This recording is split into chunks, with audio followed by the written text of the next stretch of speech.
Olá pessoal, vamos à nossa aula de física. Aqui quem fala é o professor Antônio Carlos. Nós vamos falar agora sobre o assunto para o nono ano. O que a gente vai trabalhar hoje, gente? Nós vamos falar sobre introdução à cinemática. Os tópicos a ser estudados hoje para o nosso sumário nós temos aqui o que é cinemática, referencial, ponto material e corpo extenso, movimento e repouso, trajetória, posição, conclusões do trabalho, agradecimentos. Bem, começando nossa aula, começamos com essa pergunta: o que é a cinemática? Cinemática é a parte da mecânica que estuda os vários tipos de movimento descrito por diferentes tipos de corpos, sem se preocupar com suas causas. O que quer dizer isso, gente? Bem, um exemplo aqui nós temos um carrinho se movimentando. Esse carro está se movimentando aqui, beleza. Aqui nós podemos trabalhar justamente as características desse movimento, tipo velocidade, aceleração, variação de espaço, deslocamento, etc. A mesma coisa nós podemos fazer com essa águia voando bem aqui. Essa águia vai ter uma certa altura, ela pode aumentar essa altura, diminuir, vai ter um deslocamento, velocidade, quem sabe uma aceleração. Então todos os dois estão em movimento, eu posso justamente trabalhar essas características descritas para esse movimento. Mas eu não vou me preocupar com o que está fazendo esse carro se movimentar ou o que está fazendo propriamente dito com que essa ave comece a voar. Ou seja, nós temos alguns tipos de sistemas de força fazendo com que eles comecem a se movimentar, mas isso não vai interessar para esse dado estudo. Isso que a cinemática faz. Para entendermos a cinemática, nós temos que ter alguns conceitos prévios para isso. E um conceito mais crucial para entender a cinemática, ou com qualquer outra coisa em física, vai ser um negocinho chamado de referencial. Bem, referencial é o corpo ou lugar a partir do qual as observações de fenômenos diversos são feitas. Isso quer dizer o quê? O referencial é entendido como um ponto de vista de um observador que vai ficar em um certo lugar no espaço. Ele vai simplesmente estar no local e vai observar. Tipo, nós temos aqui uma tirinha para poder explicar mais detalhadamente o que eu quero falar aqui para vocês. Bem, nós temos aqui um náufrago em uma ilha deserta e ele avista um barco chegando próximo, né? Então ele fala, oh, o barco, ou seja, ficou feliz. Para o ponto de vista dele, ele vai ser salvo. Já para o outro ponto de vista, um outro referencial, nós temos justamente um marinheiro aqui, né, uma pessoa à deriva. E ele olha a terra e diz, oh, a terra, estou salvo também. É justamente o referencial de quem está no barco. O que a gente pode concluir a respeito disso, gente? Ao mudar o referencial, a percepção do fenômeno também vai mudar. Ou seja, eu tenho um fenômeno acontecendo e são percepções diferentes. A percepção de quem está na ilha deserta e a percepção de quem está no barquinho. Bem, temos os exemplos aqui. Justamente nós temos um jogador de basquete. Isso aqui é da minha época, tá, galera? Isso aqui é o Allen Iverson. Gostava muito de ver esse cidadão jogando. E aí nós temos a situação de dizer o quê? O jogador de basquete da NBA, né, norte-americano. Esse jogador de basquete, ele tem 1,83 m. Bem, beleza. Tem uma estatura mediana aqui para comparações gerar, né? Mas a situação é a seguinte. Esse jogador é alto? Ele é baixo? Isso vai depender de quê? Tem uma estatura mediana? Isso depende. Depende de quê? Do referencial. Esse nosso jogador de basquete, se eu for comparar ele ao jogador de futebol Pimentinha, que fez bastante sucesso aqui no Sampaio Corrêa, nosso time aqui do estado. Ele é alto, ele é baixo? Bem, o Pimentinha tem a estatura de 1,65 m. Então, se eu for comparar o Allen Iverson, né, o Allen Iverson, com o Pimentinha, nós temos aqui que para esse referencial, né, para essa comparação, o Allen Iverson é alto. Mas se eu comparar ele ao Michael Jordan, Michael Jordan é um jogador também contemporâneo ao Allen Iverson. Então nós temos o quê? Ele tem 1,98 m. Então se eu fizer a comparação desses dois jogadores de basquete, né, o Allen Iverson, nesse caso aqui, ele é baixo em relação ao Michael Jordan. Ok? Vamos fazer uma outra comparação aqui. Bem, vamos ter alguns maratonistas. Eles estão correndo e aí nós vamos ter uma percepção de velocidade. Essa velocidade para eles aqui, alta, média, moderada, alta, baixa, depende de quem eu estou fazendo a minha referência. Se eu for referenciar de acordo com o movimento de uma tartaruga, um jabutizinho que está passando bem aqui, a velocidade desses maratonistas é alta em relação ao tartaruga, né, o jabuti. Mas se eu for comparar ao Lewis Hamilton aqui, da Fórmula 1, nós temos que a velocidade dos maratonistas é baixa em relação ao Hamilton, né, ao corredor de Fórmula 1. Isso quer dizer o quê? Essa percepção de velocidade aqui vai depender de quem, né, melhor dizendo, eu vou estar fazendo a comparação. Dependendo do referencial, eu posso ter uma velocidade alta ou uma velocidade baixa. Continuando, próximo conceito, ponto material e corpo extenso. O que é isso, gente?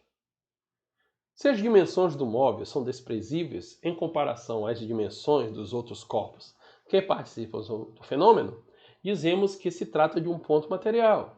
Exemplo aqui. Eu tenho uma imagem de GPS entre a diferença aqui da cidade de São Paulo e o Rio de Janeiro. Todos os carros que trafegarem nessa autoestrada aqui têm tamanhos desprezíveis em relação à distância da autoestrada aqui, da estrada que está ligando as duas cidades, e o tamanho da cidade também. Vamos dizer que eu tenho um ônibus bem aqui. Esse ônibus é minúsculo, ínfimo, ou seja, ele é desprezível em relação às dimensões do estudo que eu estou fazendo. Mas isso pode mudar. Se essas dimensões do corpo não podem ser desprezadas, aí ele vai ser chamado de corpo extenso. Vai ser o quê? Vamos ter um movimento de um ônibus aqui na estrada, entrando num terminal rodoviário, enfim. Para esses dois casos aqui, tanto numa pequena parcela da estrada, como entrando para estacionar numa parada, esse ônibus tem um tamanho relativamente grande, ou seja, as suas dimensões não podem ser desprezíveis para o dado estudo. Ocorrendo isso, esse ônibus vai ser considerado agora como um corpo extenso. O que é que a gente tira de conclusão isso, gente? Um corpo pode ser um ponto material ou um corpo extenso. Esse mesmo corpo. Isso vai depender do quê? Depende da situação que está sendo estudada. O ônibus, na primeira imagem aqui, ele é o quê? Ele é um ponto material. Suas dimensões são muito pequenas, não vai influenciar no estudo. Já no segundo caso, ele vai ser um corpo extenso, porque o seu tamanho já vai influenciar no dado estudo, tá? Então vamos lá, pessoal. Continuando aqui, repouso e movimento. O que está em repouso, o que está em movimento? Se está parado, se está se movimentando. O que seria isso? Bem, para definir se um corpo está em repouso ou em movimento, devemos escolher um referencial, ou sistema de referência. Isso quer dizer o quê? Bem, a gente deve utilizar um elemento pelo qual a gente possa fazer uma comparação, pois esse conceito de estar se movimentando ou estar em repouso está sempre relacionado a um outro corpo, ou seja, a um referencial, ao meu ponto de referência, a minha origem de movimento. Bem, isso quer dizer o quê? Eu posso simplesmente fazer um estudo aqui onde eu tenho um ciclista se movimentando. Eu do lado de fora da ciclovia eu vejo um ciclista passar de um ponto para outro. Deixa eu começar aqui novamente. Ó. Ele vai começar a se movimentar. Se movimentando aqui eu posso dizer o quê? Ele está em movimento em relação a mim. Mas se for o caso aqui, se eu estiver dentro de um carro viajando, esse carro não vai estar... a percepção que eu vou ter, né, na verdade, é que a estrada que está se movimentando, eu posso perceber com que as árvores estão passando. Essa passagem das árvores aqui, a gente vai ter uma percepção de movimento sim das árvores e não do carro. Bem, para classificar isso aí, fica mais simples dessa maneira aqui. Vamos fazer a definição de repouso e movimento, tá? Um corpo A está em repouso ou em movimento em relação a outro corpo B, por exemplo, quando a distância entre eles variar no decorrer do tempo. Se isso não ocorrer, eles estarão em repouso entre si, né? Se a distância variar, ou seja, se eles se distanciarem ou se aproximar, eles vão estar em movimento. Agora, se as distâncias continuar constantes, eles estarão em repouso. Bem, temos um exemplo aqui, a família Simpson andando de carro. A gente pode dizer que todos os familiares aqui dentro do carro estão em repouso entre si, pois a distância deles de um para o outro não aumenta e nem diminui. Então a gente pode dizer bem que o Homer está em repouso em relação à Marge. Esse é o caso aqui, né? O pai e a mãe da família Simpson. Mas a gente pode dizer muito bem que o carro está em movimento em relação Ao semáforo, a gente olha bem aqui que ele se aproxima do semáforo. Se está se aproximando, existe uma variação de velocidade, aliás, desculpa, uma variação de espaço. Então, a posição, ao se aproximar, nós teremos um sentido de movimento entre os dois corpos referenciados. Bem, trajetória. Trajetória nós vamos ter o quê? É considerado o caminho percorrido por um móvel no decorrer do tempo. Ou seja, é o lugar geométrico das sucessivas posições ocupadas por um móvel no decorrer do tempo. Quer dizer o quê? Temos aqui um exemplo de uma joaninha que sai do ponto A até o ponto B. A gente pode perceber aqui, deixa eu começar novamente aqui o GIF. Essa joaninha sai do ponto A e vai até o ponto B e faz um movimento aqui de zigue-zague, né, aleatório e tal, que chega do ponto A até o ponto B. Essa linha azul vai me dar justamente a trajetória percorrida pela joaninha, tá? É justamente. Cada pontinho consecutivo aqui vai me dar justamente a trajetória que a joaninha faz do ponto A até o ponto B. Essa seta em vermelho aqui é justamente o deslocamento vetorial, coisa que a gente vai estudar um pouco mais à frente, tá? Aguardem aí. Tá. Continuando aqui. A trajetória de um corpo depende do referencial adotado, pois a mudança de referencial poderá mudar totalmente a trajetória do móvel que está sendo estudado. Vamos ter um exemplo aqui, gente. Ó. Vamos ter um movimento aqui de uma partícula aqui em vermelho. Aqui no primeiro ponto, né, vista de cima, e a do segundo ponto, vista do lado. É simplesmente a análise do mesmo fenômeno. Se eu olhar da parte de cima, eu vou perceber que essa partícula aqui em vermelho está se movimentando em forma, ou seja, em movimento circular aqui, né? Vai fazer sempre um círculo. Mas, se eu olhar de lado, eu vou perceber que ele não é um círculo.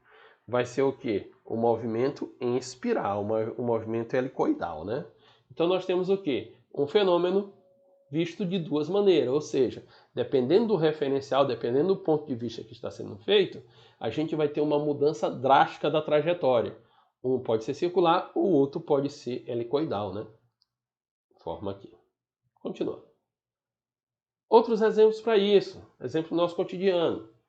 Durante a noite, a gente pode perceber que entre umas 6h30 da tarde até amanhecer, nós vamos ter um movimento da Lua. Aqui nós temos uma Lua cheia, que no decorrer com que a tarde vai, aliás, a noite vai caindo, né? A Lua vai ganhando altitudes mais elevadas para o céu. E esse movimento vai me dar justamente uma reta inclinada, né? Ascendente para cima. Esse vai ser o movimento percebido pela gente no decorrer da noite, como é que a Lua se descreve uma trajetória no céu. Mas se a gente olhar esse mesmo fenômeno no espaço, a gente percebe que a Lua faz um movimento praticamente circular em relação à Terra. É o mesmo fenômeno visto de duas maneiras. Mesma coisa é o Sol. A gente está vendo o Sol aqui se pôr, nós vamos ter justamente um movimento ascendente, né? Melhor dizendo, descendente. Onde vai ter o quê? O Sol está justamente fazendo um movimento inclinado para baixo, né? Já que quando a gente olha em relação ao planeta aqui, né? A gente sabe, olhando pelo espaço, nós teremos o movimento da Terra em relação ao Sol de forma elíptica, né? Uma forma oval. É o mesmo movimento visto de dois pontos de referência diferentes. Bem, continuando aqui, nós teremos posição. Bem, a posição de um móvel em cada instante é a medida algébrica do segmento orientado que liga o referencial ao ponto em que se encontra o móvel. Ou seja, o que eu quero fazer isso aqui? Eu vou ter que dar uma coordenada para justamente eu representar a posição de um móvel para um dado referencial. É como se eu utilizasse o GPS. O GPS é justamente isso, vai me dar uma posição geográfica para isso. Então ela vai me dar um eixo de coordenadas. Bem, para determinar essa posição do móvel é necessário o referencial. Como vamos fazer aqui? Um exemplo aqui nós temos um ônibus e uma caçamba aqui, né? Um caminhão caçamba. Nós teremos o quê? Meu referencial é uma dada cidade. Essa dada cidade vai me dar o quê? A posição do ônibus se encontra justamente a 20 km do referencial da cidade. Assim como o caminhão aqui, né, a caçamba, está a 50 km em relação à cidade. Qual é a posição do ônibus? 20 km da cidade. Qual é a posição da caçamba? 50 km da cidade. Isso vai me dar a posição. Aí a classificação dessa posição. Por que que a gente tem que fazer isso, gente? Só o que eu falei anteriormente não vai me dar uma exata precisão do que seria essa posição. Para isso, a gente tem que colocar, né, um sinal positivo e negativo para poder fazer uma certa diferenciação, como dizer assim, tá? Vamos fazer uma certa diferença, tá? A gente coloca aqui um sinal positivo para as posições localizadas à direita do referencial e o sinal negativo para posições à esquerda. Por que fazer isso?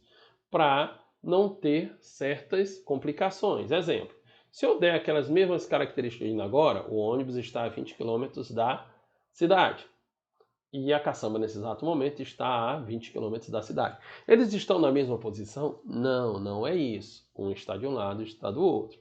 Para não ter essa confusão aqui, nós vamos classificar o seguinte: tudo da origem para a direita é positivo e tudo da origem para a esquerda vai ser negativo.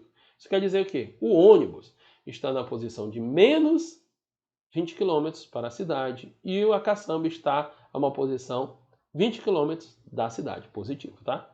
E aí a gente tem aqui os nossos exemplos. A trajetória orientada de cada um vai ser o seguinte: posição do ônibus 20 km da cidade e o caminhão a mais 20 km da cidade. Um positivo, outro negativo. Esse vai ser o meu sistema de coordenadas. Bem, e a classificação dessa variação de posição, ela pode ser progressiva. Isso quer dizer o quê? Se a passagem aqui, os valores das posições crescer no decorrer do tempo, ele está no movimento positivo, ou seja, se ele anda para a direita, nesse caso aqui, ele vai estar no movimento progressivo. E retrógrado, quando o caminhão aqui no caso, né, andar no valor contrário aqui, no sentido contrário, melhor dizendo, os valores das posições vão diminuir no decorrer do tempo. Bem, para ficar mais claro isso aqui, vamos fazer o seguinte. Eu vou trabalhar com vocês agora uma animação, tá? Nós temos aqui um carrinho em uma certa posição. Vou resetar aqui o começo, nós teremos aqui. Esse carrinho está numa posição 900 e eu vou começar a se movimentar. Quando ele começa a se movimentar, ele vai estar chegando próximo do semáforo. O meu semáforo é justamente o meu referencial. Estava 900, agora já está 380, ou seja, a posição está diminuindo. Se o valor da posição diminuir, ele está no movimento retrógrado. Pode ver que ele até passa e vai continuar meia, a posição já vai ser negativa, ou seja, já passou a esquerda da origem, já vai ser negativo e esse movimento está sendo retrógrado, tá? E agora se eu fizer exatamente o seguinte, eu vou modificar essa posição inicial do carro, colocar bem aqui, pronto, menos 60. Eu vou botar aqui e mudar a velocidade, tá? Mudando a velocidade, espera aí só um instante, velocidade, pronto, beleza. Velocidade aqui, modifiquei e dou início. Ou seja, o que está acontecendo? Ele começou, deixa eu voltar aqui, está começando a uma posição menos 600. Começou a se movimentar, parei bem aqui, ele já está na posição menos 256, praticamente isso, né? Ou seja, esse valor numérico está aumentando. Se está aumentando, ele está se locomovendo para a direita, então meu movimento vai ser progressivo. Deixa eu continuar aqui. Pode ver que os valores da posição já até positivo aqui, 528 metros já em 37,6 segundos. Ou seja, se a distância está aumentando, né, o valor aumenta no decorrer do tempo, vai ser um movimento progressivo. Se diminui, vai ser um movimento retrógrado, tá, pessoal? Continuando aqui, só voltando ao nosso vídeo, deixa eu dar um Enter bem aqui. Beleza. Então tá, movimento progressivo já falamos, tal. Vamos às conclusões, tá? Conclusão que a gente pode tirar aqui, que qualquer estudo em cinemática vai depender de um referencial, tá? Tudo depende do ponto de referência para o dado movimento. O conceito de ponto material e o corpo extenso é relativo, ou seja, pode, dependendo do tipo de estudo, ele pode ser, as dimensões podem ser desprezíveis ou não, né? Tem essa relatividade que a gente olhou justamente no ônibus.